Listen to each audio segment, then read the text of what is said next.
क्या मैंने एक ईवी लेने के बाद कोई गलती कर दी है? क्या मैंने एक पंच ईवी लेने के बाद कोई गलती कर दी है? क्यों मैंने एक ईवी कंसीडर करी ओवर पेट्रोल? क्या एक ईवी सच में कोई पैसा बचा के देती है?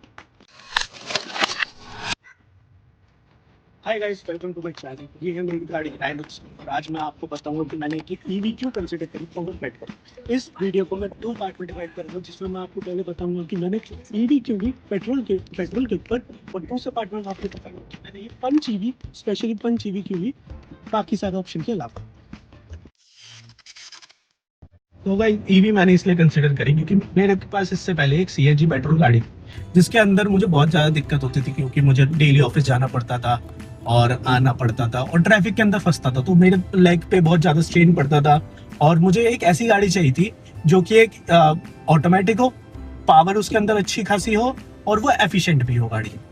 ठीक है, तो मैंने इसलिए ईवी को चूज करा क्योंकि जैसे कि आपको पता है कि मैं लेने को पेट्रोल भी ले सकता था, पर मुझे दिसंबर में ये चीज पता चल गई थी कि पेट्रोल के अंदर E20 ब्लेंड हो रहा है, मतलब इथेनॉल 20 जो है वो ब्लेंड हो रहा है, और उसकी वजह से प्रॉब्लम्स आ रही थी हमारे फ्यूल इंजेक्टर के अंदर, जिसकी वजह से क्या था कि मुझे ये भी चीज पता थी कि आगे चल के हो सकता है कि ये E35 हो जाए या फिर E45 हो जाए।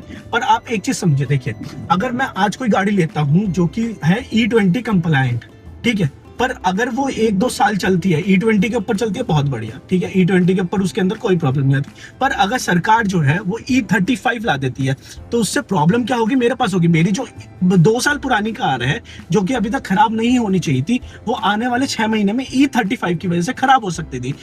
हमें क्रेडिट नहीं चाहिए। तो मैंने ये सारी चीजें सोच के कि पेट्रोल का मैं क्या है कि उसका कम यूज करूं, पेट्रोल के ऊपर कम चलो, और पेट्रोल जो थोड़ा महंगा भी पड़ता है क्योंकि वो 8 रुपीज पर किलोमीटर के हिसाब से पड़ता है। पर अगर हम थोड़ा सा देखें कि बजट वगैरह के हिसाब से अगर मैं ई पेट्रोल ले भी लेता, तो मेरी सबसे ज्यादा कंसर्न ये था कि नई गाड़ी ले रहा हूं मैं, आगे चल के अगर E35 आ जाता है, उसकी वजह से अगर मेरी गाड़ी के अंदर कोई प्रॉब्लम आ जाती है, अब गाड़ी तो E20 कंप्लायंट होगी, E35 आने के लिए जब चलो E35 अगर आ जाता है तो गाड़ी क्या थी कि E35 कंप्लायंट गाड़ी आ जाएगी, पर वो तो नई गाड़ियों से प्रोडक्शन चालू होगा ना E35 का।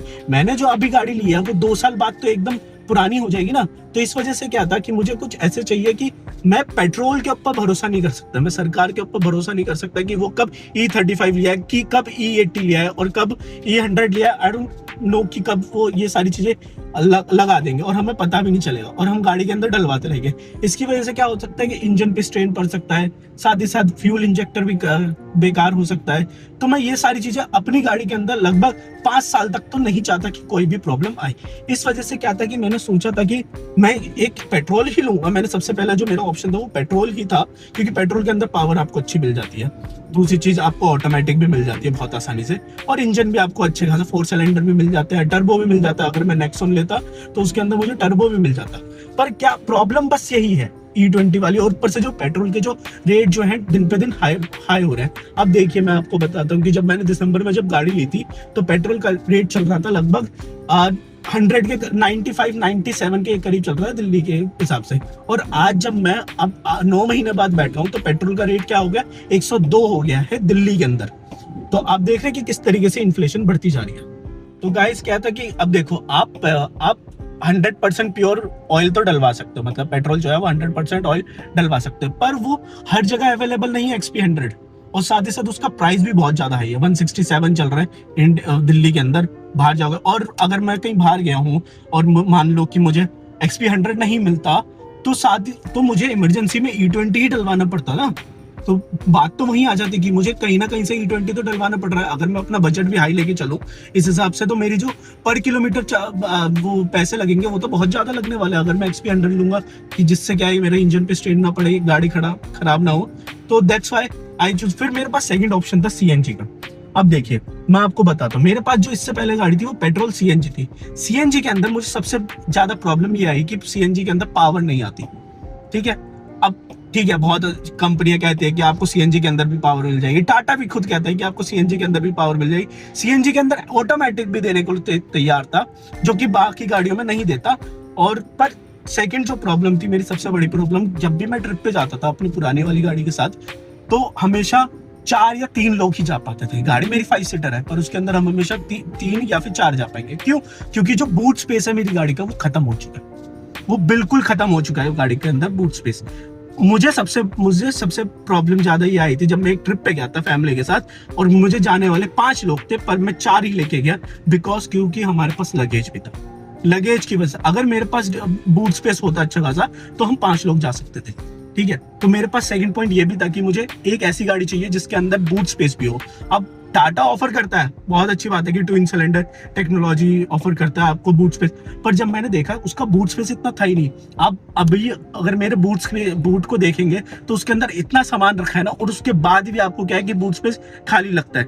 पर अगर उसके अंदर मैं थोड़ा सा सामान रख, मान लो कि अगर मैं गाड़ी का कवर भी रख लेता तो बूट स्पेस तो कम हो जाता ना उसकी वजह से। इस वजह से मुझे कुछ ऐसा चाहिए था कि जो बूट स्पेस भी दे। फिर मैंने एक चूज करा था कि ईवी के साथ मेरी सबसे बड़ी प्रॉब्लम ये थी कि मेरी बिल्डिंग के अंदर चार्जर नहीं है, मतलब बिल्डिंग में पार्किंग नहीं है। इस वजह से क्या है कि मुझे थोड़ा सा उसका बारे में देखना पड़ा। दूसरी चीज, ईवी इंफ्रास्ट्रक्चर इतना ज्यादा हाई नहीं हुआ। ईवी अभी नई टेक्नोलॉजी है, और बहुत सारे क्वेश्चन आए थे मेरे मन में कि ईवी का नई टेक्नोलॉजी है और इसके इंफ्रास्ट्रक्चर नहीं मिला है, मैं बाहर जाऊंगा तो कैसे चार्जर मिलेगा, मुझे चार्ज कैसे करूंगा। मैंने उन सारी चीज़ों के ऊपर बहुत सारी रिसर्च करी। मैं आने वाले टाइम में आपको इसके अंदर मैं बताऊंगा कि मैंने बाहर जाने के लिए इंफ्रास्ट्रक्चर के लिए मैंने क्या क्या ऑप्शन ढूंढ रखे हैं, वो सारी चीज़ें बताऊंगा, ठीक है। तो पेट्रोल और सीएनजी का आप समझ गए कि मेरे साथ प्रॉब्लम क्या थी। पर अगर ईवी के साथ जो है वो प्रॉब्लम ये आती है कि आपको हमेशा प्लान करनी पड़ेगी अपनी ट्रिप। आपको जैसे कि मान लो कि मैं अपना ऑफिस जा रहा हूँ और ऑफिस से डेली आ रहा हूँ, तो मेरा लगभग अगर दिन का 50 किलोमीटर चल रहा है दिन का, तो मैं अपना हफ्ता जो है शेड्यूल जो है वो अपना प्लान कर सकता हूँ कि भाई मेरा 250 या फिर 300 से ज्यादा मैं अपने वीक के अंदर नहीं जाऊंगा।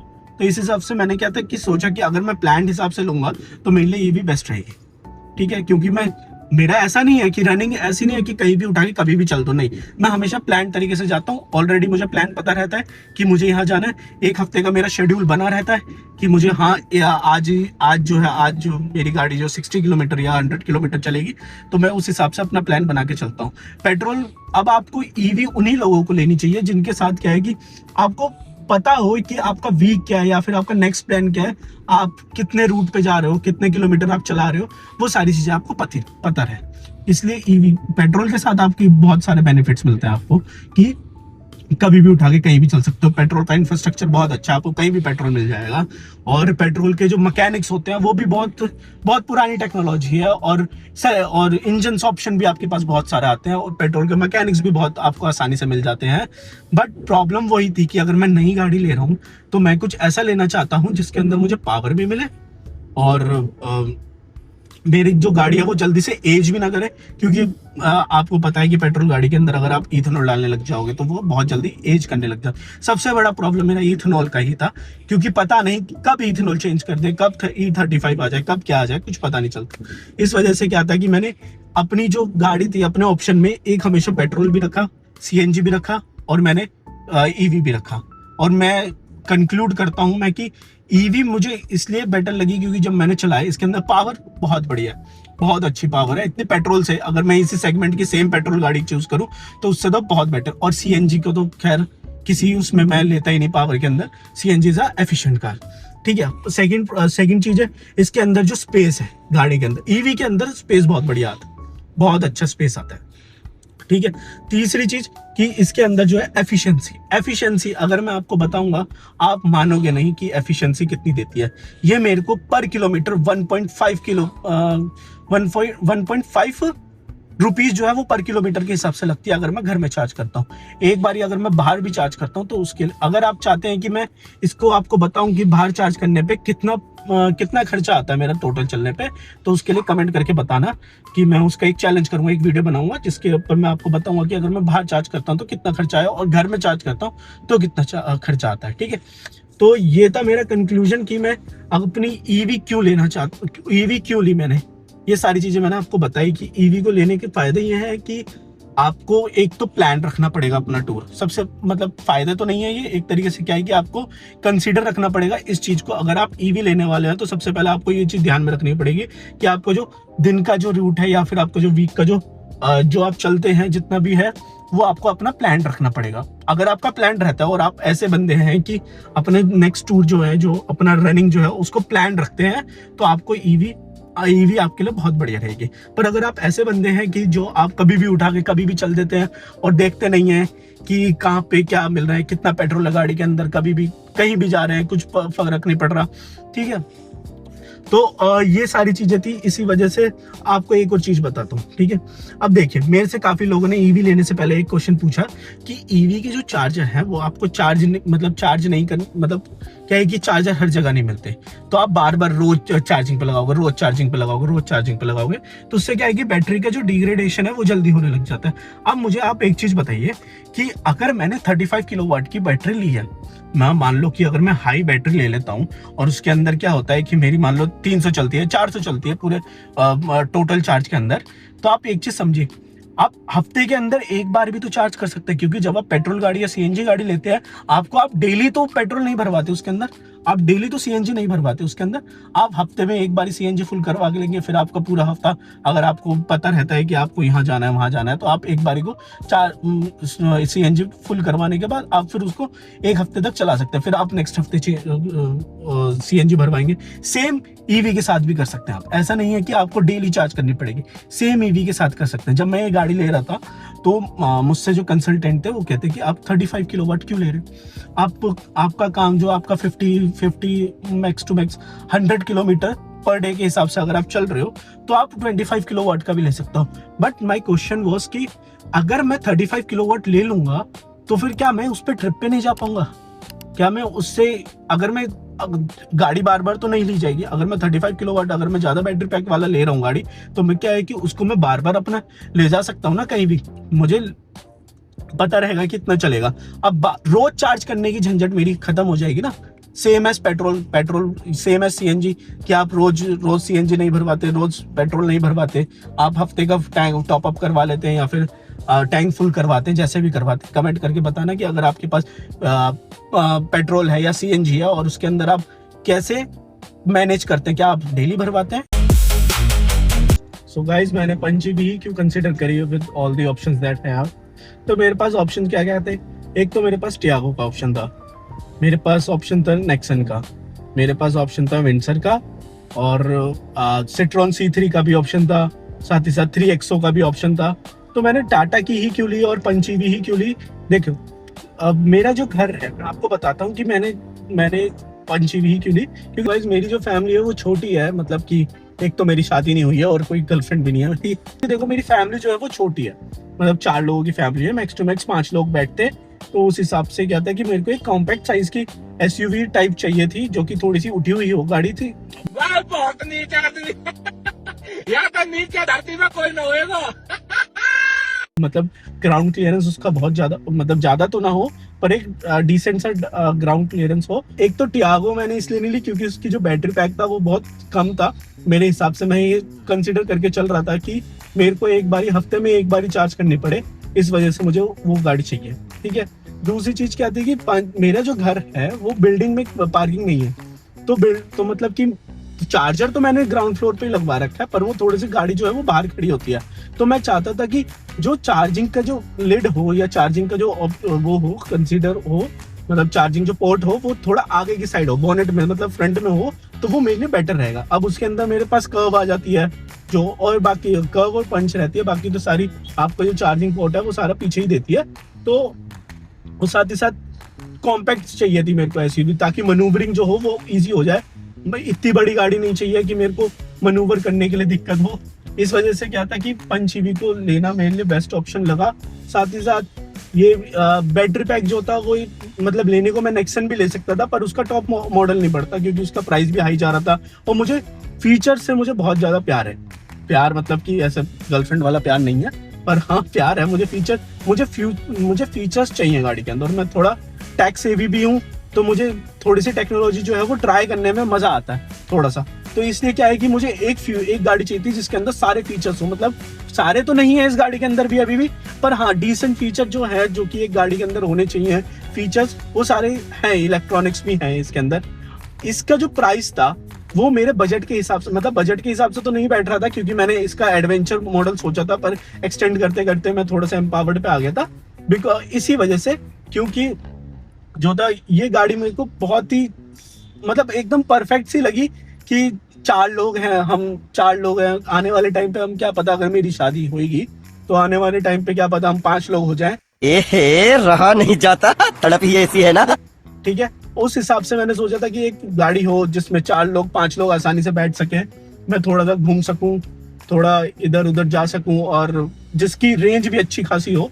रेंज इसकी नॉट द बेस्ट है, बट रेंज थोड़ी ठीक है इसकी, कि मैं ये नहीं कहूंगा कि मैं बेकार है या बहुत अच्छी है, पर मेरे हिसाब से रेंज इसकी बहुत अच्छी है, क्योंकि मुझे हफ्ते में लगभग 300 चलना होता है, 250 चलना होता है, तो इस हिसाब से मुझे रेंज इसकी थोड़ी सी सही लगती है अपने हिसाब से। मैं अगर अपने देखो, मैंने आपको पहले भी कहा है कि कोई भी गाड़ी अच्छी या बुरी नहीं होती, हर गाड़ी की एक नीश होती है, और अगर वो नीश जो है वो आपकी जो जरूरत है वो पूरी कर रही है, तो वो गाड़ी आपके लिए सही है। ठीक है, मेरे लिए ये गाड़ी जो थी कि आगे वो चार्जिंग पोर्ट मिल जाता है, जो आसानी से लगाने के लिए मेरे घर के बाहर खड़ी होती है गाड़ी, और फिर आसानी से चार्ज होने के लिए बहुत आसान पड़ जाता है।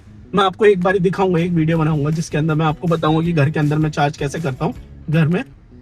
ठीक है, और 4 लोग भी हैं, एसयूवी मतलब एसयूवी लुक भी देती है थोड़ा सा, कि कॉम्पैक्ट एसयूवी कह सकते हैं हम इसे, क्योंकि थोड़ी सी ग्राउंड क्लियरेंस ज्यादा है, और साथ ही साथ क्या है कि इसके अंदर 4 मेंबर के हिसाब से, 5 लोगों के हिसाब से परफेक्ट रहती है।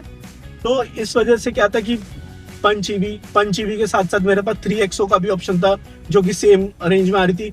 अब मैंने टाटा ना चूज करने के बाद मैंने महिंद्रा चूज नहीं करी मैंने, और टाटा क्यों चूज करी, बिकॉज क्योंकि जब भी मैं किसी से मिल रहा था जिसके पास ईवी हो, उनके पास जनरली एक तो MG की थी विंडसर, और टाटा थी नेक्सन, और 2 लोगों से मैंने बात करी थी जिनके पास थी टाटा नेक्सन। एक नेक्सन थी पुरानी वाली, जो फर्स्ट जनरेशन वाली नेक्सन ईवी थी, और एक के पास थी जिसके पास थी नेक्सन नई जनरेशन वाली ईवी, जिन्होंने मेरी गाड़ी लेने से पहले मतलब 8 महीने पहले ही लिया था उन्होंने। तो मैंने उनसे बात करी थी, तो उनका कहना ये था कि देखो आपके हिसाब से अगर ये गाड़ी सही लग रही है आपको, कि जरूरत नहीं है ज्यादा बजट बढ़ाने की, जरूरत नहीं है कम गाड़ी लेने की, अगर आपको ये पसंद आ रही है, आपकी एक नीश में आ रही है गाड़ी, तो ये आपके लिए परफेक्ट रही। ऐसे मैं आपको भी कहता हूँ कि अगर ये आपकी नीश में आ रही है गाड़ी, तो आपके लिए परफेक्ट रहेगी। ठीक है, थोड़ी बहुत प्रॉब्लम जो होती है वो हर गाड़ी में आती है, तो ऐसा नहीं है कि इस गाड़ी में नहीं है, प्रॉब्लम है, थोड़ी बहुत प्रॉब्लम्स है, पर वो हर गाड़ी के साथ आती है, तो आपको उसके साथ एडजस्ट करना ही पड़ता है, और कोई ऑप्शन नहीं होता, क्योंकि हर गाड़ी के साथ आपको कुछ ना कुछ एडजस्टमेंट आती है। 5 ईवी में एक और खास बात है कि इसकी जो बैटरी जो प्लेटफॉर्म है वो एक्टिव बॉर्न प्लेटफॉर्म कहती है कंपनी।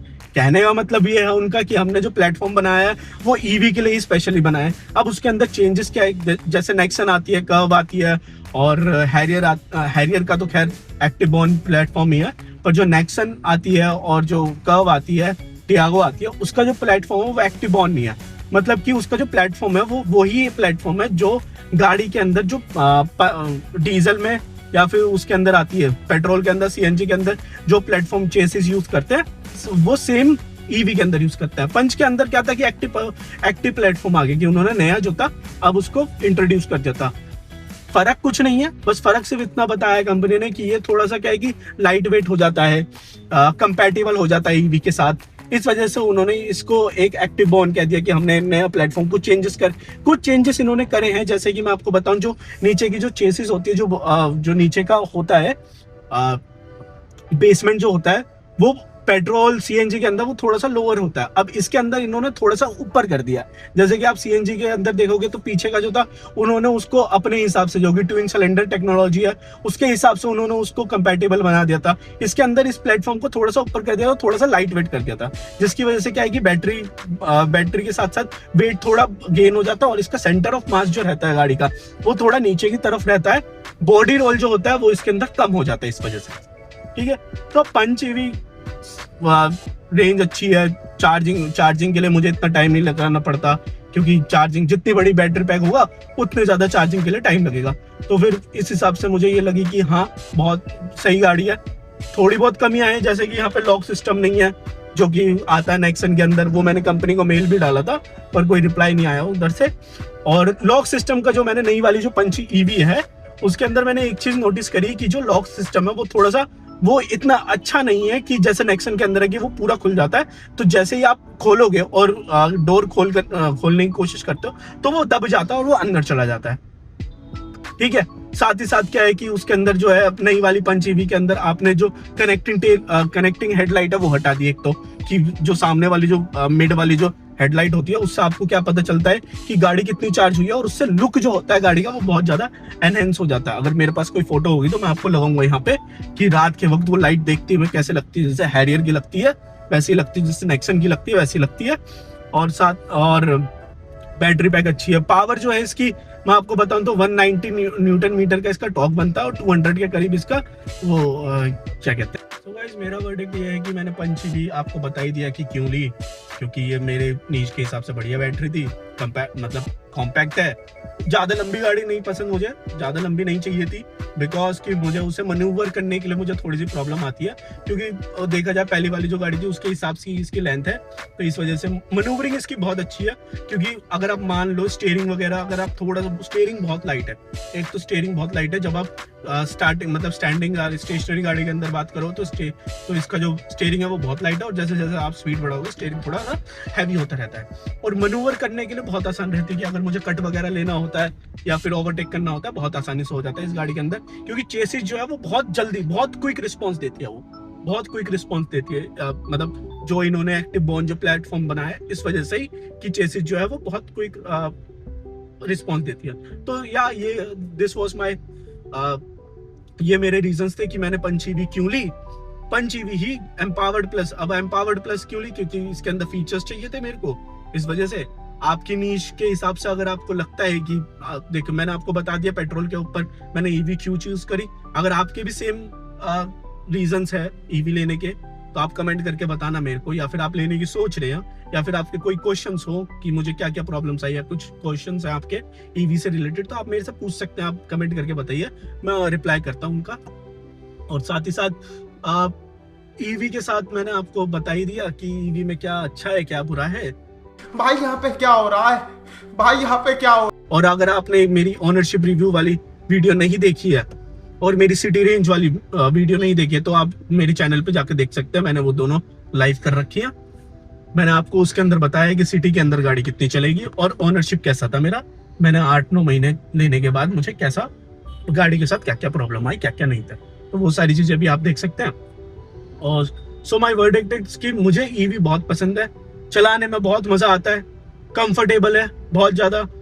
जाम के अंदर मैं फंसा रहूंगा मुझे कोई प्रॉब्लम नहीं रहती, मैं बहुत आसानी से ऑटो होल्ड लगाता हूँ, बहुत आसानी से चला जाता हूँ। रिस्पॉन्स देना होता है, क्विक रिस्पॉन्स मिल जाता है बहुत अच्छे से। और तो फिर आप भी देखिए, अगर आपको कोई गाड़ी पसंद आती है या फिर कोई आप लेना चाहते हैं, ईवी लेना चाहते हैं, ईवी से रिलेटेड कोई क्वेश्चन हो आपको या पंच ईवी से रिलेटेड कोई क्वेश्चन हो तो आप कमेंट करिएगा। और thank you so much for watching. Like share and subscribe जरूर कीजिए, क्योंकि उससे मुझे मोटिवेशन मिलती है और मैं ऐसी ही वीडियोस आपके लिए लाता रहूंगा। So thank you so much.